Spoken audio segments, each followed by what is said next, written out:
ना page layout menu के अंदर हमने पीछे वाले क्लास में आपको बता रखा था प्रीवियस वीडियो में कि पेज सेटअप कैसे करना है, पैराग्राफ में इंडेंट स्पेसिंग कंप्लीट हो चुकी थी, ठीक है ना। और आज की जो क्लास है हम लोग की, आज की क्लास होने वाली है अरेंज ऑप्शन के अंदर। और अरेंज वाले सेक्शन में अगर आप देखो ना तो काफी सारे पॉइंट यहाँ पे दिए गए, ठीक है ना। तो सभी पॉइंट को हम लोग यहाँ पे स्टेप बाय स्टेप कवर करने की कोशिश करते हैं। सबसे पहला पॉइंट है हमारे पास पोजीशन का। क्या है हमारे पास? पोजीशन पे।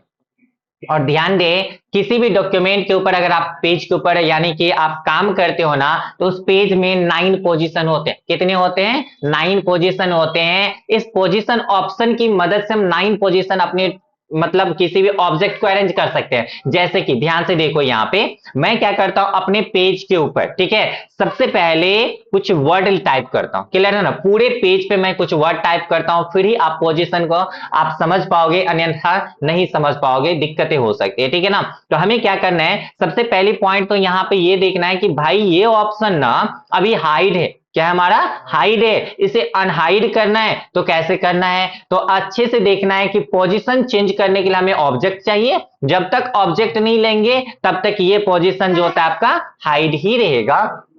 अगर अभी आप मेटर जो होता है पेज पे देख सकते हो, कोई मेटर टाइप नहीं किए हो, फिर अगर आप पोजीशन लेते हो, ये अनहाइड तो हो जाएगा लेकिन अच्छे से समझ नहीं पाएंगे हम लोग। इसीलिए सबसे पहला काम क्या करते हैं हम लोग, यहाँ पे कुछ मेटा टाइप करते हैं। क्लियर है? तो मेटा टाइप करने के लिए आपको कोड बताए थे, क्या करना था, इक्वल RAND। क्लियर ना? और यहां से बिग स्मॉल ब्रैकेट को हम ओपन करते हैं, और ओपन करने के बाद यहां पे देखो कि अगर हम अभी क्लोज करके एंटर की प्रेस करते हैं तो हमारे पास मात्र 4 ही पैराग्राफ आते हैं, ठीक है ना, 4 से 5 पैराग्राफ आते हैं। लेकिन हमें पूरे पेज को पूरे पेज पे लिखना है तो अधिक पैराग्राफ चाहिए। तो मैं यहाँ पे क्या करता हूँ, 25 दे देता हूं। ध्यान से देखना, मैं यहाँ पे 25 देके ब्रैकेट को क्लोज करता हूं। अब जब एंटर की बटन प्रेस करता हूं तो नीचे में यहाँ पे देखना एक पेज अवेलेबल है। अब कितने पेज अवेलेबल है? 2 पेज। क्लियर है? 2 पेज यहां पे दिखाई दे रहा है, यानी कि एक पेज जो ऊपर वाला है उस पे पूरे पेज पे मीटर है, तभी तो दूसरा पेज ओपन हुआ ना।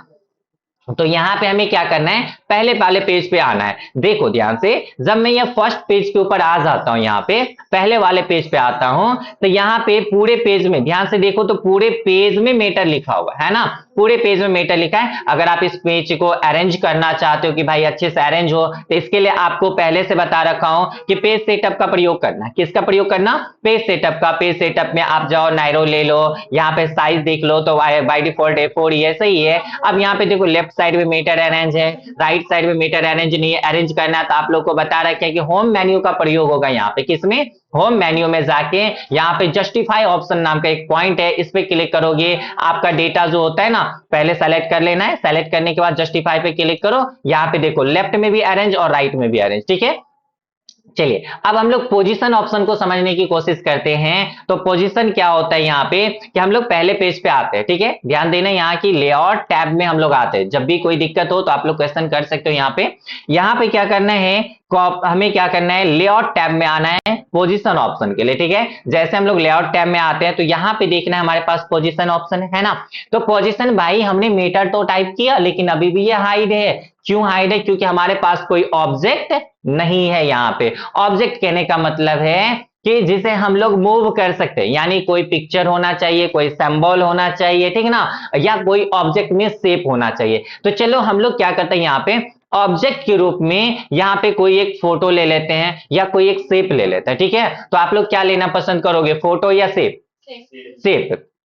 चलिए तो आप लोग का आंसर है कि मुझे शेप लेना है। तो यहां पे मैं आता हूं शेप के लिए इंसर्ट टैब में, ठीक है ना। मैंने शॉर्टकट की भी बता रखा है, अल्ट बटन का प्रयोग आप लोग कर सकते हो। तो यहाँ पे इंसर्ट में आता हूं, इंसर्ट में आने के बाद यहाँ पे शेप दिख रहा है। क्लियर है? आप शेप वाले ऑप्शन में आ जाओ। जैसे मैं शेप वाले में आता हूं तो यहाँ पे मुझे क्या करना है ना, कोई भी एक शेप ले लो, आपको जो अच्छा लगता है ना आप वो यूज करो। मैं रेक्टेंगल लेता हूं। क्लियर है ना? मैं जब इस ऑप्शन पे क्लिक करता हूं तो इसको ना आप जहां मर्जी हो वहां आप रख दो, ठीक है, कोई दिक्कत की बात नहीं है। आप देखो मैं यहाँ पे रख देता हूं। अभी देखो ये ऑप्शन देखो, यहाँ पे आपके पास देख लेना है क्या करना है यार, इसको आप ड्रॉ कर लो, ठीक है ना।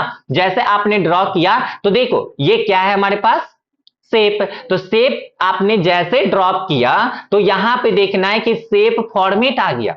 ध्यान से देखो, पहले से ये मेन्यू अवेलेबल हमारे पास नहीं था लेकिन अब आ गया। तो अब हम अरेंज ऑप्शन जो अभी देखें, अब दो जगह से यूज कर सकते हैं अरेंज का। एक तो शेप फॉर्मेट में यहां पे भी आ गया, पोजीशन आ गया ना, देखो अरेंज का ऑप्शन आ गया ना। और दूसरा दूसरा क्या है यहाँ पे कि लेआउट टैब में अगर आप आते हो तो लेआउट टैब में भी है ना। आप चाहो तो शेप फॉर्मेट ऑप्शन से यूज करो इसका, आप या नहीं तो अरेंज ऑप्शन या लेआउट पेज लेआउट में क्या कर लो, अरेंज का यूज करो।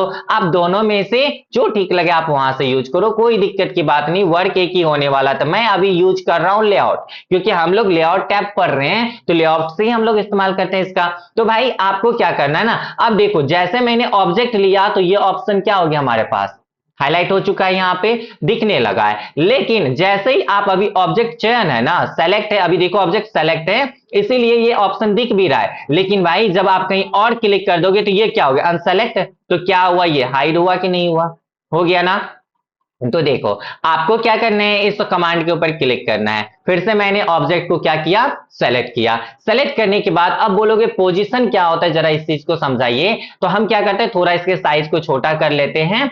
अभी देखो आप जैसे ही पोजीशन के ड्रॉप डाउन और एरो पे क्लिक करोगे ना भाई, यहां पे देखो कितने ऑप्शन आ रहे हैं, 9 ऑप्शन, ठीक है ना। जैसे कि मैं आपको बताऊं, ये देखो ऊपर वाला ऑप्शन आ रहा है, तीनों ऊपर में है, तो इसे हम बोल सकते हैं पेज के ऊपरी वाली बात, ठीक है ना। तो ये पेज के ऊपर में है, यानी पेज के टॉप में है, क्लियर हो गया। ये पेज के टॉप में है तीनों, ये क्या है, पेज के मिडिल में है, और ये पेज के बॉटम में है। तो ध्यान से देखो, पेज के टॉप में है, पेज के मिडिल में है ये ऑप्शन, और ये तीनों क्या है, पेज के बॉटम में है। तो अब ये देखना है कि पेज के टॉप में ये अगर है, तो पेज के टॉप में क्या है, ये टॉप का लेफ्ट वाला साइड है, क्लियर है। जब हम इस ऑप्शन पे क्लिक करते हैं तो हमारा जो ऑब्जेक्ट है पेज के टॉप में तो आया, लेकिन टॉप के किस साइड में आया, लेफ्ट साइड में। अगर आप सेंटर में रखना चाहो तो आप सेंटर पे क्लिक करो, ये कहां आ गया, सेंटर में। अगर आप राइट साइड में यहां पे रखना चाहते हो, राइट साइड में, आप क्या करो, पोजीशन ऑप्शन में जाओ, राइट वाले पे क्लिक करो। अब बताओ ये कहां आ गया, राइट में। इसी तरीके से आपको मिडिल के लेफ्ट में, मिडिल के सेंटर में, मिडिल के राइट में ले जाना है। अगर रिक्वायरमेंट है आपका कि बॉटम में ले जाना है, तो देखो बॉटम में ले जाना है तो आप बॉटम में ले जाओ। बॉटम में कहां ले जाना चाहते हो, आप ही बताओ, लेफ्ट है, सेंटर है, राइट है, कहां रखे, राइट में। तो चले, तो राइट वाला ये भाग हुआ ना, तो हम राइट पे क्लिक करते हैं। देखना है कि अब देखो आपका जो मीटर है, नीचे स्क्रॉल करो तो ये कहां है, बॉटम के राइट साइड में आ चुका है। यहां पे बॉटम में तो राइट में, लेकिन आपका कहना होगा कि भाई मुझे ना इसको यहां पे रखना है। तो एक बात बताओ, पोजीशन ऑप्शन में तो ऐसा कोई पोजीशन नहीं बताया गया हमें, लेकिन आप चाहते हो कस्टमाइज तरीके से, हम कस्टमाइजिंग तरीके से इस ऑब्जेक्ट को हम अरेंज करना चाहते हैं, मतलब हम जहां पे चाहें वहां पे इस ऑब्जेक्ट को रखना चाहते हैं। इसके लिए क्या करना होगा ना, आप ऑब्जेक्ट को ऐसे लेफ्ट बटन दबाते हुए, खींचते हुए लेके जाओ। देखो आप कहीं पे भी रखो तो मीटर को ये क्या कर रहा है, ऑटो अरेंज कर रहा है। क्या आप यहां पे रखो मेरे भाई, यहां पे रखो, कहीं भी रखो, जहां रखना पसंद करो आप वहां पे रखो। देखो हम यहां पे ऊपर ले जा रहे हैं तो यहां पे रखे, तो क्या हुआ, अगर पेज के हिसाब से मैं बात करूं, ठीक है ना, सॉफ्टवेयर में पोजीशन पे क्या होता है ना, पोजीशन ऑप्शन से अगर हम लोग ऑब्जेक्ट को अरेंज करते हैं तो मात्र 9 पोजीशन होते हैं। कितने पोजीशन होते हैं, 9 पोजीशन होते हैं। लेकिन अगर आप चाहते हो कस्टमाइज करना इसे, ठीक है ना, तो आप क्या करो, कोई एक पोजीशन सेट कर दो, ठीक है, चाहे टॉप वाला हो, मिडिल वाला हो या बॉटम वाला हो, कोई एक आप पोजीशन सेट कर दो। एक पोजीशन सेट करने के बाद आप क्या करो, इसे मूव करो जहां ले जाना चाहो वहां पे। ये देखो ना, ये ऑटोमेटिक मीटर को अरेंज कर रहा है। अगर आप इसके साइज को बड़ा भी कर दोगे तो देखो ऑटोमेटिक क्या कर रहा है, अपने मीटर को ये अरेंज कर रहा है, मतलब अपना स्पेस ये खुद ब खुद वहां पे क्रिएट कर पा रहा है, और साथ ही साथ आपके मीटर को क्या करता है, ये अरेंज भी करते जा रहा है। क्या पोजीशन ऑप्शन कंप्लीट है। आप यहां से देखो मैंने बड़ा बनाया, अभी तो ये ऊपर है ना, अगर मैं टॉप ले जाना चाहूं तो देखो पोजीशन पे क्लिक करते हैं, टॉप पे क्लिक करते हैं, तो कहां चला गया होगा, ये टॉप में, टॉप के लेफ्ट साइड में मैंने किया, टॉप आ गया। क्लियर है यहां तक। अब हम लोग आते हैं ऑप्शन नंबर दूसरा, ठीक है ना। तो यहां पे हम लोग बात करें अरेंज में, एक ऑप्शन तो आपने समझ लिया, दूसरा ऑप्शन हमारे पास आता है यहां पे रैप टेक्स्ट। क्या है हमारे पास, रैप टेक्स्ट। अब ये रैप टेक्स्ट का क्या होता है ना, कई तरीके से इसका हम लोग यूज कर सकते हैं, लेकिन इसका हम लोग एक बेसिक यूज बताते हैं जो हम लोग रेगुलर इसका यूज करते रहते हैं। तो इसका क्या होता है, जब हम किसी भी इमेज को, जब अपने किसी भी इमेज को अपने ड्राइव से, यानी कि आपके जो सिस्टम का ड्राइव होता है, सी ड्राइव, डी ड्राइव, जो भी आपके पास ड्राइव है आपके पास अवेलेबल, उस ड्राइव के अंदर अगर आप कोई फोटो रखे हैं ना, तो उस फोटो को अगर आप यहां पे ओपन करते हो, तो उस फोटो को आप अगर लेफ्ट राइट मूव करना चाहोगे तो वो मूव नहीं होता है। क्लियर है ना? क्यों नहीं होता है? क्योंकि वो पहले से उस लोकेशन पे वो क्या रहता है, लॉक रहता है। क्या रहता है? लॉक रहता है। तो उस इमेज को हम अगर मूव करना चाहे, अनलॉक करना चाहे, तो हम लोग इसका प्रयोग करेंगे। जैसे चलिए एग्जांपल तौर मैं दिखाता हूं कि हम लोग को इमेज लाने के लिए अच्छे से पता है कहां पे जाना पड़ेगा, इंसर्ट टैब में। इंसर्ट टैब पे जब इसको पहले अनसेलेक्ट कर लेता हूं मैं, यहां पे इंसर्ट टैब में आता हूं। इंसर्ट टैब में आने के बाद जब आप पिक्चर और कमांड पे क्लिक करते हो ना, तो पिक्चर पे क्लिक करने के बाद आपको देख लेना है दिस डिवाइस का यहां पे ऑप्शन दिख रहा है। क्लियर है? यानी दिस डिवाइस का मतलब हो गया हमारे कंप्यूटर का ड्राइव। क्लियर है ना? ड्राइव। अब ड्राइव क्या होता है, इस चीज को मैंने फंडामेंटल चैप्टर में कवर किया था वहां पे, ठीक है ना?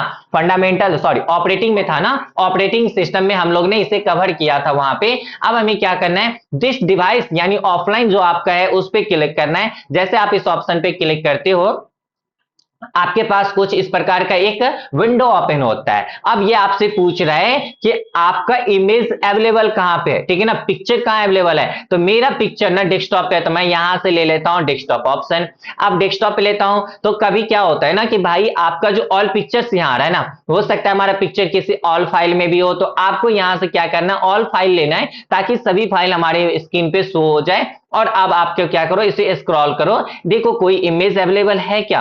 अगर आपके पास कोई इमेज अवेलेबल हो, जैसे मैं यहां से बात करूं, यहां पे इंस्टीट्यूट की मैं लोगो ले लेता हूं, ठीक है ना? लोगो, अगर मुझे उस ईबुक के अंदर लोगो कहीं फिट करना है तो मैं लोगो लेता हूं, और लोगो को यहां से सेलेक्ट करके यहां देखो इंसर्ट का एक ऑप्शन है, या आप लोगो पे डबल क्लिक करते हैं इमेज पे तो भी आ जाता है। तो मैं यहां पे इंसर्ट टैब पे क्लिक करता हूं। जैसे मैं यहां पे इंसर्ट वाले पे आता हूं तो चलो यहां पे अभी देखो फ्री हैंड अगर मैं खींच रहा हूं तो अभी भी नहीं हो रहा है, नहीं हो रहा है ना, नहीं हो रहा है। तो इसके लिए क्या करना है आपको, वहीं पे रैप टेक्स्ट ऑप्शन का प्रयोग करना है। तो wrap text option picture format में भी मिलेगा और लेआउट में भी मिलेगा। तो हमें आ जाना है कहां पे, लेआउट में। लेआउट में मैं आता हूं तो यहां पे रैप टेक्स्ट वाले ऑप्शन पे क्लिक करो और नीचे आ जाना, काफी सारे ऑप्शन है, तो मैं इसे अनलॉक करने के लिए बता रहा हूं। तो यहां पे आपको लेना है इन फ्रंट ऑफ टेक्स्ट, ठीक है ना? यानी कि टेक्स्ट के क्या आ जाएगा, आगे आ जाएगा, सामने आ जाएगा। जैसे इस ऑप्शन पे आप क्लिक करते हो तो अब देखो ये इमेज की तरफ पूरी कंप्लीट दिखने लगी।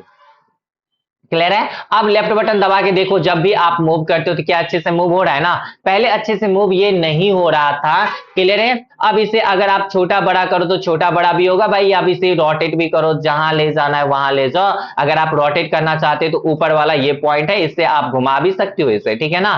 तो ये था हमारे पास रैप टेक्स्ट। तो रैप टेक्स्ट से हम लोग ने अभी सीखा कि किसी भी इंसर्ट किए गए इमेज को क्या कर सकते हैं, एक जगह से दूसरे जगह मूव करने के लिए इसे इन फ्रंट ऑफ टेक्स्ट कर सकते हैं। क्लियर? यानी कि अपने इमेज को अनलॉक कर सकते हैं। अब नेक्स्ट कमांड की बात करें, यहां पे हम लोग लेआउट टैब में, तो लेआउट टैब में यहां पे देखो तो ब्रिंग फॉरवर्ड का यहां पे ऑप्शन है। जैसे इस ऑप्शन पे क्लिक करते हो ना, तो यहां पे bring forward, bring to front, bring in front of text आ रहा है ना कमांड। यानी कह सकते हैं यहां पे कि हमारे पास अगर दो या दो से अधिक ऑब्जेक्ट है, कितना है, दो या दो से अधिक ऑब्जेक्ट है हमारे पास, तो हम क्या कर सकते हैं, पीछे वाले ऑब्जेक्ट को स्टेप बाय स्टेप आगे लाने के लिए भी यहां पे यूज कर सकते हैं। या कोई ऑब्जेक्ट हमारे पास क्या है, इस टेक्स्ट के अंदर में फिट है, तो उसे हम एक बार में हम बाहर भी ला सकते हैं। जैसे, और यहां पे सेंड बैकवर्ड का काम क्या है कि हम किसी भी और सेलेक्टेड ऑब्जेक्ट को स्टेप बाय स्टेप पीछे ले जाना। जैसे मैं यहां पे बताता हूं, जैसे मान लो ये लोगो है आपके पास, ठीक है ना,